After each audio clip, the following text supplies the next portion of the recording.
Well, hello. Thank you for being here. This evening is an important milestone for our company. It's literally been many years in the making, and we're very excited to be here in Seoul, and I'm delighted and honored that you're here to share this moment with us. So the journey begins quite a few years ago. As Sammy mentioned, Lehman and I have been working together for 25 years. We started doing machine learning research together. We taught computer science together at the academy. We've done several startups.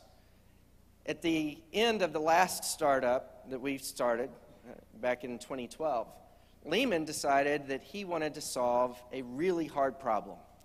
Specifically, he wanted to figure out how to create a distributed ledger algorithm that solves two problems simultaneously. First, he wanted to achieve the limits, the theoretical limits of what can be achieved in terms of security. And then second, concurrently, at the same time, he wanted to maximize the performance. Historically, those two goals have been at odds. You can improve the security at the expense of performance or maximize performance by sacrificing security. Lehman wanted to solve both and maximize both at the same time. I remember many evenings in Austin, Texas, at a particular Starbucks that Lehman and I would frequent, spending those evenings talking about his latest ideas on how to solve this problem.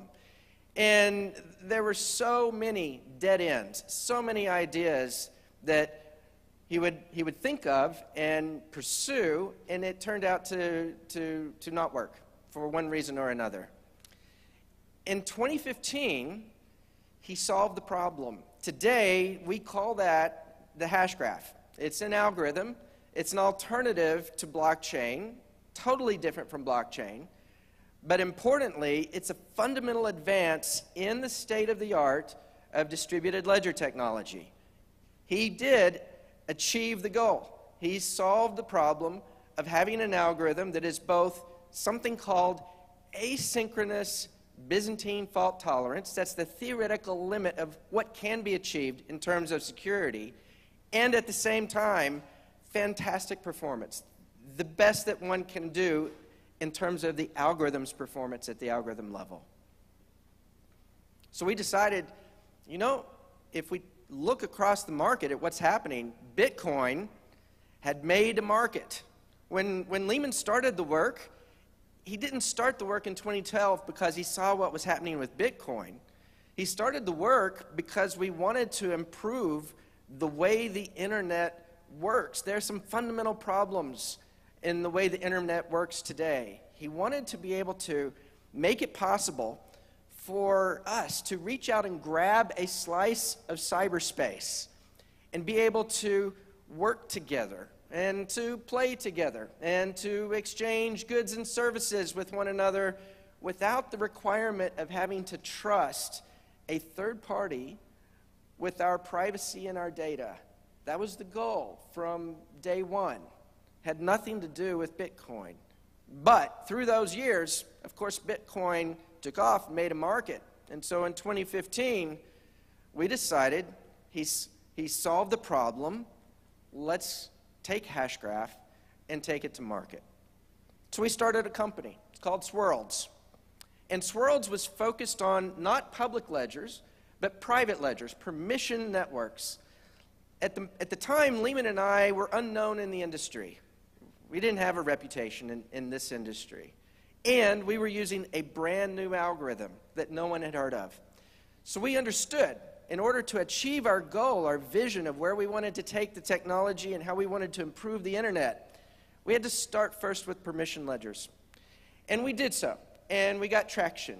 And we got some significant customers in the United States. And there came a moment in time in 2017 where we realized we have it. We have enough traction, we have software written, we have testimonials, let's begin to execute on this vision of what the internet should look like. We recognized there were some fundamental problems or obstacles in the category of public DLT, and we decided we needed to solve those. So what are those requirements for adoption, mainstream adoption of public distributed ledger technology? There are four. Number one, performance.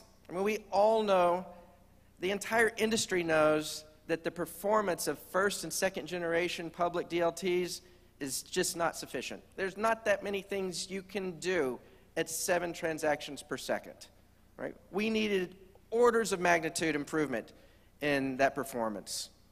Number two, security.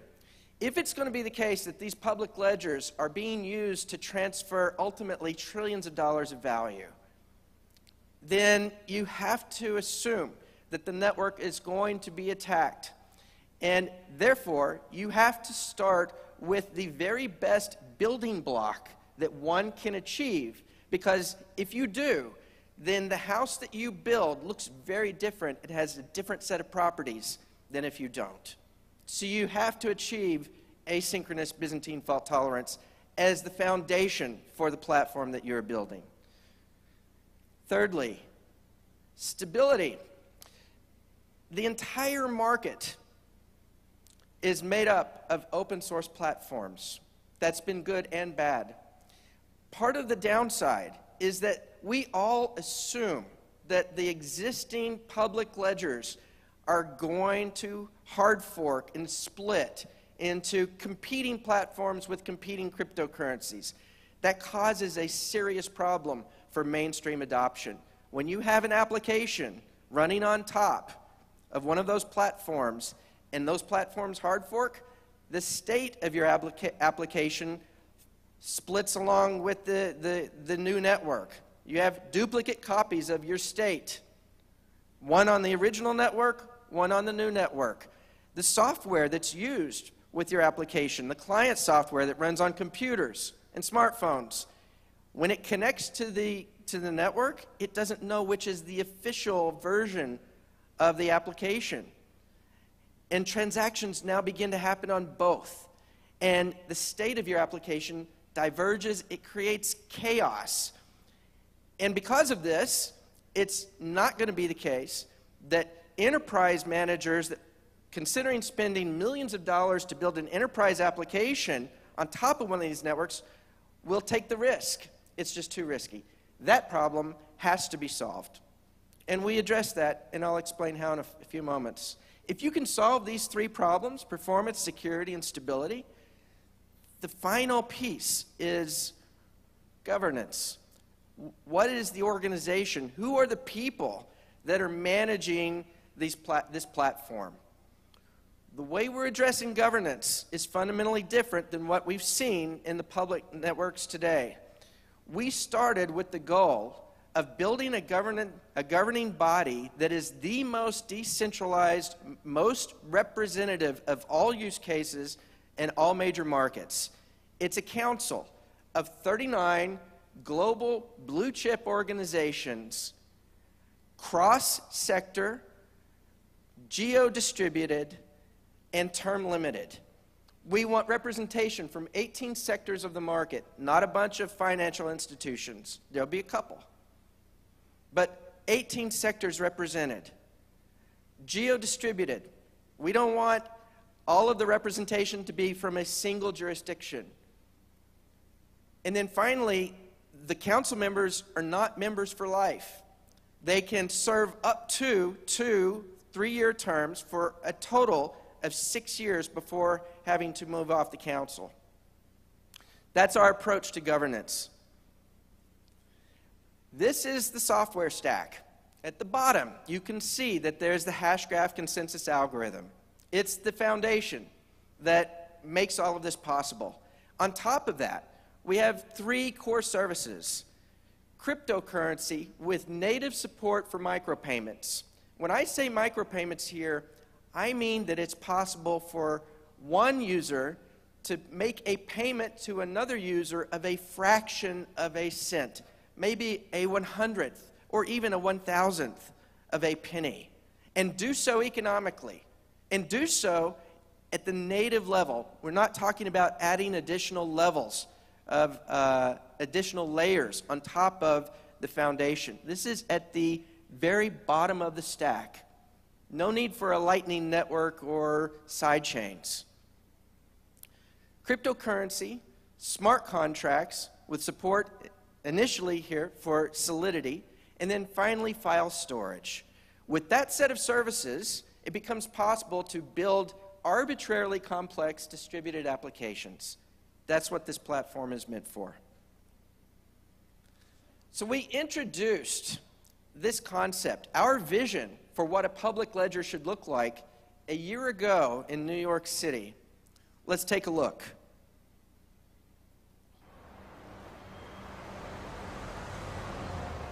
Raising the bar for the industry, we are Hedera. We consider this a mission to maximize the internet to what it can be tomorrow. 'Cause I'm the new best thing, better than you've ever seen.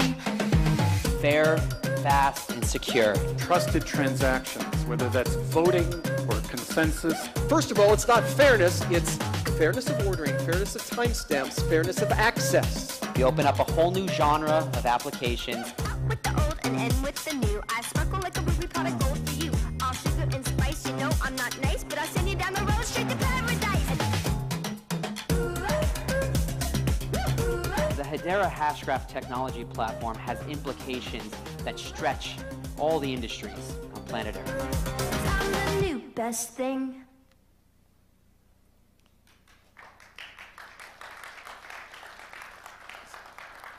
Since March of last year, we've accomplished an awful lot. That kicked off what we sort of think of as phase one of the effort. After March, we did two things. We went on a fundraising effort, and we raised $124 million. And we began to engage potential council members. In August, we launched what we call the mainnet. We stopped taking money. There'll be no more investment in the platform. And we launched the mainnet, and we coined 50 billion tokens. That kicked off phase two. With phase two, we began to circulate the legal documents that were required for joining this council. This council is an LLC. It's a corporation. Originally, there was a single member, Swirlds. With the addition of council members, it's an organization, a corporation, made up of the council members themselves. We launched our APIs for the platform. And then in October, we had our first developer conference and a global hackathon that took place simultaneously in 8 cities around the world. Let's take a quick look at that.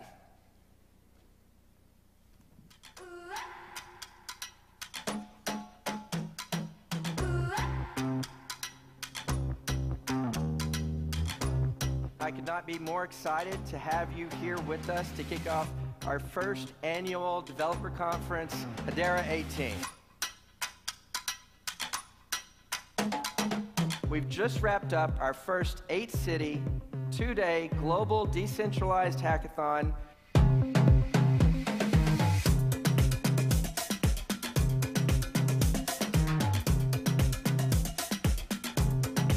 We're trying to get everything aligned, have the game theory right, to have the economics right, so that you don't have a tragedy of the commons where things are overused.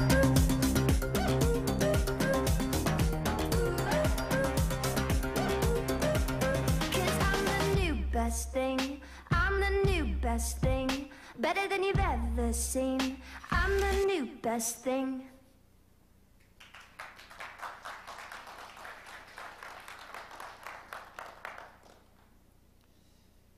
We now are in phase 3 of our effort.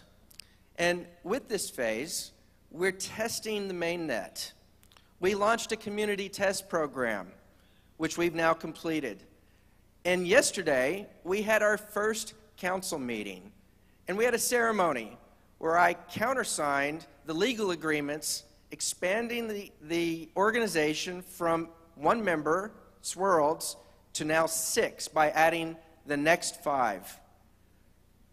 And tonight, we have our we make the announcement of those initial 5 members that have joined Swirlds in the organization. And we are hosting here, and you're a part of, our first annual Hedera Annual Assembly. So where do we go from here? What's the future look like? It's pretty simple. We're testing the network. We're testing it relentlessly. We've already completed phase 1. We had a goal of getting 5,000 user accounts, and we achieved that goal in 2 weeks' time. Those users, those early beta testers, took some actions that helped us test the network itself. Specifically, they downloaded a Chrome extension into a browser that serves as a wallet. And then they used that to go and read articles from a website that we created that had original content. It's a real website with real articles. And each article that they read, they were able to use the browser, the extension in the browser, to make a micropayment for reading the article. And they did so seamlessly. And we demonstrated all of that. And of course, we rewarded them for doing so with micropayments of our cryptocurrency. It's called the H-bar. Phase 2 is going to be to expand the testing program to 100,000 accounts. If any of you have not been able to participate in phase 1, this will be your opportunity to participate in phase 2. And we'll be launching phase 2 in a few weeks. We already have more than 300 organizations building dApps, actual applications, on test networks today. And the network of nodes will grow over time. When you launch a network like this, you don't launch at scale. And of course, we aren't either. But we are launching.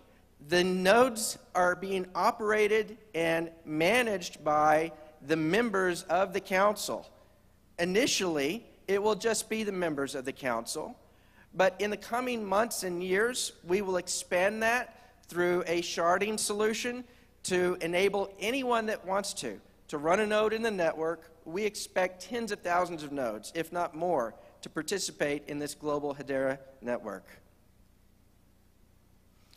So we've given as much thought to the topic of governance as we have the technology itself, because we think that both are equally important. If you don't get governance right, then the project will fail. So when we talk about governance, what do we mean specifically? Well, in this case, we're talking about the governing body making decisions related to these items. What are the features that are going to be added to the platform? When will those features be added to the platform? What are the fees that will be charged for the use of the services on the network? What will we pay as incentives to those that are running nodes in the network? And then, of course, there's management of treasury that has to be considered. And when we talk about this, there are different models that can be used for governance, and they each have pros and cons associated with them. We need a governing model that is capable of making very complex decisions and is trustworthy. So there are some extremes that can be considered to understand this. One extreme, perhaps, is a dictator. One individual or organization that is making all of the decisions. In that case, it's quite possible that they can make very complex decisions, but they're highly susceptible to corruption or bribery. In another model, perhaps a direct democracy, it's possible to maximize trustworthiness but often very difficult to make complex decisions. An alternative is a medium between the two, a council that has a few representatives, but enough that the organization as a whole is trustworthy, but specialized, and they have the skill set to make very complex decisions. But it doesn't matter what model you use if there is no way for the governing body to enforce the decisions that they make. If there's no opportunity for the governing body to compel the users of the network to adopt the decisions, then you have weak governance, no matter which model you use. Most of the market uses expert counsel. If you consider the major platforms, there are a handful of people or organizations that are making complex decisions. But because everything in the market is open source, and at any time, if some members of the community decide that they no longer want to adopt the changes being proposed by the governing body, they can just fork the platform into two separate platforms and separate cryptocurrencies. There is no way to compel the market to adopt the changes, and therefore you have weak governance that devolves to chaos over time. And of course, that's exactly what we're seeing. And it has a tremendous negative impact on the market. We've seen that impact over the past months. So what do? Is there a way to create and enforce strong governance, and what's required? Well, the answer is yes. What's required for strong governance? Number one, you have to, as a governing body, be able to enforce the changes that are being made to the software with the nodes. You have to be able to compel the nodes to adopt the changes. Number two, the client software in the field, the client software that's using the platform, has to be able to know if the node that it's connecting to has the latest software. Has the node actually adopted the changes that are specified by the governing body? And then finally, the governing body has to be able to prevent forking of the state of the platform for the reasons I've previously discussed. If you can solve these problems, then you have the opportunity to actually govern in a meaningful way. But if you don't, then you don't. Hedera has strong governance. We have two different approaches to enabling the requirements that I just mentioned. There are technical controls that Lehman will touch on that we can use to ensure that the platform itself will not fork, and that ensures that the nodes simultaneously upgrade the software at the same moment in time. And then we have legal controls. The Hashgraph algorithm is patented, but we're using that patent to bring stability to the platform in a way that nothing in the market can. The patent and IP will be used as a defensive mechanism. There's no license required to use the network. It's just like Ethereum or any of the other platforms. When you make API calls, you pay for those API calls using the platform cryptocurrency, using HBARs. And the source code itself, with version 1, will be open for the entire world to see. It will not be a black box. It will be transparent. So in many ways, it's very similar to open source, but in a fundamental way, it brings stability to the platform that will be unmatched in the market. So with that, I'm very proud and honored to be able to announce tonight the first set of council members that are joining us.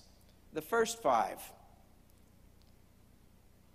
Deutsche Telekom, DLA Piper, Magazine Luiza, Nomura, and Swisscom.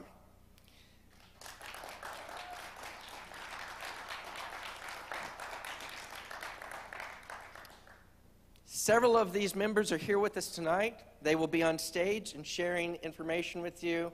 Again, it's my honor and privilege to be working with them and looking forward to future announcements where we bring the additional council members on in the coming weeks and months.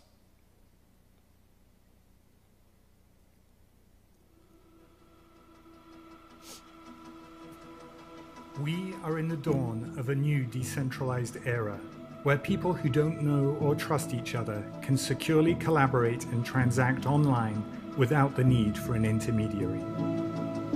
For distributed ledgers to go mainstream and enable this vision, there are 4 issues that must be addressed: speed, security, stability, and governance. Hedera Hashgraph is the enterprise-grade public network that addresses these challenges. The underlying Hashgraph consensus algorithm offers speed and scalability, fair ordering, and best-in-class security for mission-critical applications. Hedera is a platform built on and built for trust. You need a governing concept. And because blockchain systems are about trust, well, somebody has to set the standard for trust. Hedera aims to achieve a truly decentralized governance model. The Hedera Governing Council is an elected group of highly diversified, leading global organizations, committed to supporting the development and growth of the Hedera public network. In our point of view, the game changer in Hedera's governance approach is the diversity of its members.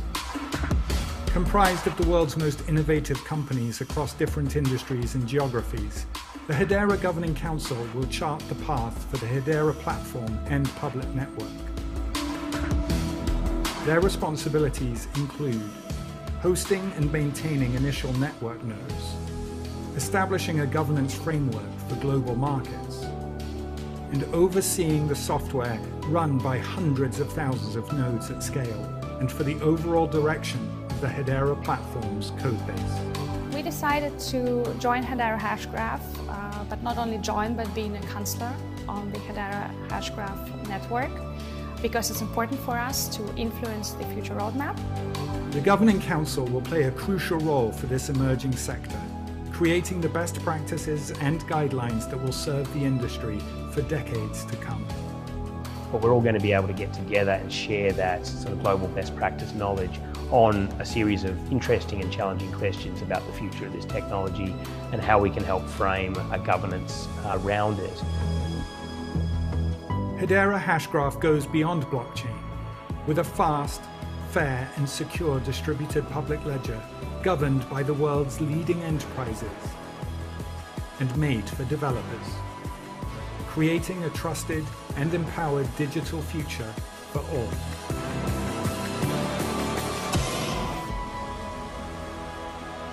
What future will you build?